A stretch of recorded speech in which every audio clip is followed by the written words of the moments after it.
How are you, Joseph? I'm good. It's funny you did the Game 4, Game 5 thing because I have to remind myself when we come on camera at the beginning of every game what game it is. Did you write it down? They all run together. I'm like, I make a little rhyme in my head, like Game 4, shut the door. Okay. And, what's tonight then? Then I got it. What's tonight's rhyme then? Game 5. It's no jive? Don't kick the beehive. Okay. All right. Staying alive in Game 5? Staying alive. Well, that would have been it. That would have been it if the Astros had a 3-1 lead. But it's now 2-2. And I texted you about it last night. This has a feel to me. Now, obviously, it's not for all the marbles like in '96, but this has a 1996 feel to me. The way that the Yankees are coming back from an 0-2 spot to tie the series in a manner where they were down, like Game 4 of that World Series. That was the first one you called for Fox. Do you have a same vibe, or am I just out of my mind? Feel free to tell me that. No, yeah, I definitely feel that some of that is brewing, and there's a familiar feel to this. But I also know the team on the other side is really good with Keuchel and Verlander set to go. So that's what makes this so fun. You know, we just walked out of Joe Girardi's office, and he said, this feels to me like 96. And for Girardi, who was at the end of his career, but it was the beginning of Jeter and Rivera and Pettit and Posada and that whole core group, for him to say that, I think it carries a lot of weight. And what he said it in a funny way. He said, for the first time I'm seeing beer fly in the stadium. And when you think of those old highlights of '96, it's like there's beer flying out of the upper deck. Like there's shots where people are so excited they're throwing their beer up in the air. And I think this is the first time that this newer stadium that was open in 2009 has been dirty, like after a game. It's so pristine. It's like a big marble palace. And it's getting dirty this week, and I think that's a good thing for the Yankees and their fans. Yeah, well, I guess you're not throwing a beer when it costs $25, right? I guess now you're No, that's true. Its prices are a little steeper these days. But Girardi was the guy who tripled in that Game 6 that led to the win, and in the Game 5, Game 6 of that World Series, they had to beat Smoltz and Maddox. I mean, so that's now you've got Keuchel and Verlander going against each other. What did Girardi say about the approach to Keuchel? Because at some point they got to change it, the way that Keuchel's been shutting them down, correct? Yeah, he's dominated them. We said the number last night, 214 plate appearances against Yankee hitters, no home runs allowed. And this is the number one home run hitting. Now, obviously, that's over the last few years, but this is the number one home run hitting team in Major League Baseball, the Yankees, in 2017. He said there really isn't much different that we can do. We just can't miss his mistakes. He went back and watched a video of Game 1, and he said there were pitches to hit, but we missed them. And he said, what if Bird's safe at the plate? Is the game different? What if Altuve doesn't make the play in the fourth inning? Is the game different? And as you know as well as I do, we see this year in, year out. Doesn't matter the teams. Doesn't matter the series. History means nothing. Like I'll open my note packet tonight, and it'll be, 4 teams who won Game 3 by a score of 6-2 go on to win the LCS in the World Series. Nobody cares. I mean, tonight, once the first pitch flies through the air, what Keuchel's been against the Yankees in the past doesn't matter, and what Tanaka did in Game 1, which was really good, just not as good as Keuchel, doesn't matter. It's all tonight. And that's what makes this job so fun is we have no idea what we're about to see. Joe Buck going to call Game 5 tonight between the Astros and the Yankees, joining me here on the Rich Eisen Show.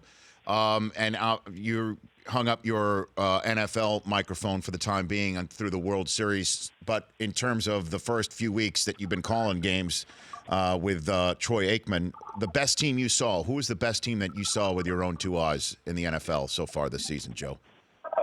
Philly, but I wouldn't say they're perfect. But who is? And I think it's kind of who's got the least amount of flaws at this point in the season here in 2017. If people talk ratings, I mean, the games just have not been that good.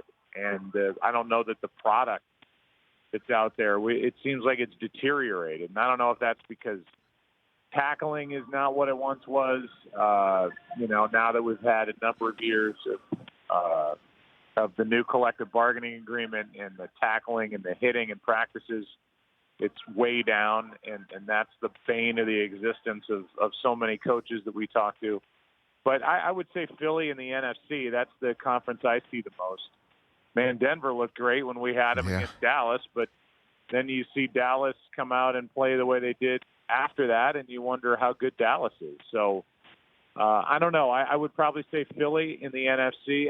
I would have said Green Bay, but, the injuries are obviously piling up to the point where it's just ridiculous again in Green Bay. And when it starts with Aaron Rodgers on the top of the list, well, then you've got major problems. So I don't know how they rebound from that. He's the most irreplaceable guy in the NFL. Yeah, that's the value. I mean, when you talk about most valuable player, I mean, that's the value. And then we'll see what Brett Hundley is going to do. So when is the next NFL game? Do you know it right now, which one you're slated to do as you're currently sitting here? Atlanta at Carolina, whatever that Sunday is, I think the 5th of November, Atlanta and Carolina. Then I think we've got Dallas, Atlanta, and then Washington, New Orleans game, and that's all that I can remember. Yeah, I mean, the Saints thing, man, I mean, the Saints have been totally reborn, and it's entirely possible by the time that you call Atlanta and Carolina, they're both looking up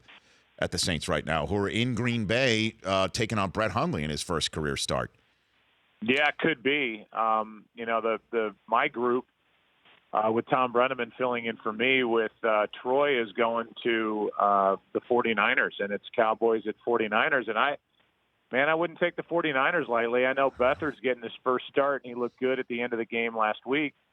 But that's no layup either for the Dallas Cowboys. It's just I've never seen a year. Thank God I'm not a gambler and I don't care about that stuff. But Las Vegas, there have to be new hotels going up as we speak because you just cannot figure out the NFL right now. It's just impossible to read. And Smoltz told me it could be right, could be wrong, but I'll go with it, that the team that was favored the most hasn't won in X number of weeks. Now, I don't know if that's true, but the bigger point is whether it's Pittsburgh losing to Chicago or, you can't figure the Jacksonville Jaguars or whatever it is. I don't know. It's just a weird year for the NFL, and God only knows who's going to be playing in Minneapolis come Super Bowl 52. Well, Smoltz is on Undeniable with Joe Buck 1 week from tonight. It debuts tonight, season 4 of it, with Alex Rodriguez. I don't want to give away too much of the store of what's going to be tonight, but can you tell me what epiphany finally came over Alex Rodriguez for him to turn the page from denial to acceptance of what he did with PEDs and then completely rehabilitate his image with not only with the Yankees but sports fans mostly? Joe? Yeah, can I tell you, I don't know what's going on inside his head other than I think enough time has passed. I think him being now a member of the media certainly helps him kind of get the bigger picture. And what options did he have? I think at some point you have to own up to what you've done. And I think what he is finding is what I think you and I both believe, that if you're honest and you say, I messed up, or, I'm sorry for what I did, for the most part, people just move on. And I think maybe I would imagine that's got to be really freeing for somebody like Alex Rodriguez. He's in the next chapter of his life. He's, he's on Shark Tank. He's on our pregame show. He's all over the place. Then he's got to deal with ABC News, and he's dating Jennifer Lopez, who is, by the way, an unbelievably nice woman, as I've seen firsthand. But I just think he's kind of moved on, and he's willing to let the guard down a little bit. Now, he's very well coached, and I think the beauty of the show that we get to do is you're not going to get that out of him if you sat down with him for 15 minutes. But after we built the story of how he grew up and his father and, bouncing between New York and in the Dominican Republic, in Florida, and the way I think he trusted us to do it the right way and not chop up his words to misrepresent what he was saying. So he was very open after a while. It took, I think we sat with him for 2.5 hours. And by the time you get to the end of 2.5 hours, it's like Stockholm syndrome. I think they fall in love with their captor and they're willing to, it's like basically hypnosis where they eventually will talk. And I think he said some things that he's never said before. And I know from the text that he and I have had going back and forth that his friends and family have really appreciated him doing it.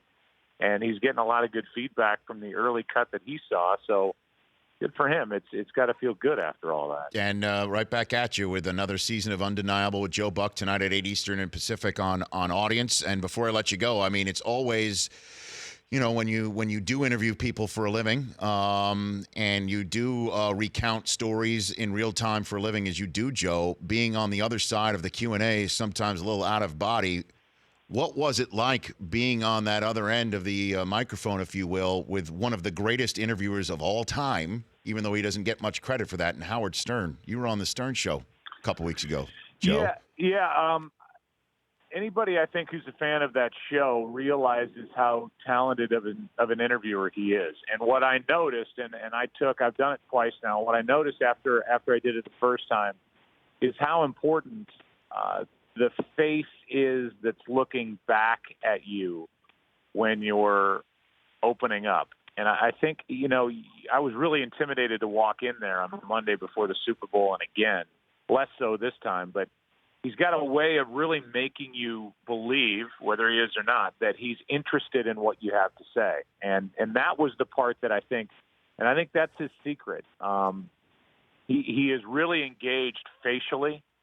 And I felt comfortable just kind of loosening up and talking about things that I would never talk about publicly. And I did with Michelle this last time around. So the secret sauce, and you're very good at this too, is really being invested in the interview. I've done interviews on late night shows where the host is looking over my shoulder at a producer or thinking about the next funny line they're going to come back with. And it was just a conversation, as if we were in a bar talking, and that's a pretty unique feeling and setting to foster, which he does. He's great at that. Can you tell me that last part again? I wasn't paying attention. I used the word foster. I love you, Joe. By the way, when did you start Bitmojing? You threw a couple of those at me the last couple of days. When did you start that? Whenever they first came out, I saw one of my daughters. First of all, it was too corny for my older daughter, okay. And then she got into it. But yeah, mine is balding with beard. Come on, man, you look like Urlacher compared to if I had one of them. Okay. Well, Urlacher now looks like I don't know what. He's different now. I don't know what. And Dion too. Wow. Prime's got that thing too. He's got that working also. Does he? Yeah, he does. Yeah, he's got he's bald, right? Yeah, was bald, to use the Costanza phrase. Was bald, not anymore. Oh, not anymore. Well, hey, look, I'm not throwing stones. I admit it in my book. I know. I got hair plugs for days, man. Joe, take care. I love look forward to listening to your call, and certainly tonight, Undeniable Joe Buck. All right. Thanks, guys. Take care. That's @Buck on Twitter. The Rich Eisen Show, weekdays at noon Eastern on Audience.